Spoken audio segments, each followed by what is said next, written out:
తమిళనాడు రాజకీయం అంతా త్రిష చుట్టూనే తిరుగుతోంది. రోజు ఎవరో ఒకరు ఆమెను టార్గెట్ చేస్తూ విమర్శలు చేస్తున్నారు.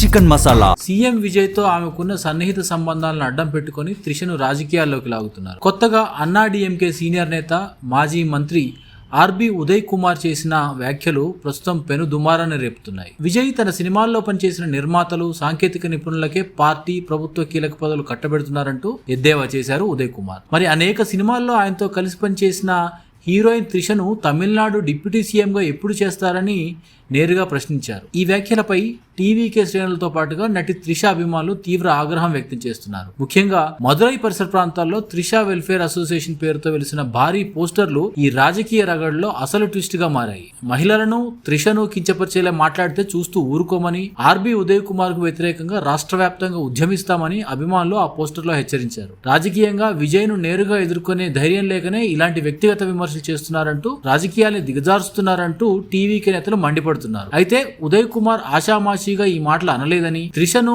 విజయ్ రాజకీయాల్లోకి ఆహ్వానించే ఉద్దేశంతో ఉన్నారని గుసగుసలు వినిపిస్తున్నాయి. విజయ్ రాజీనామా చేసిన తిరుచి నుంచి త్రిష పోటీ చేయవచ్చని కూడా ఊహాగానాలు వెలువడుతున్నాయి. చికెన్ మసాలా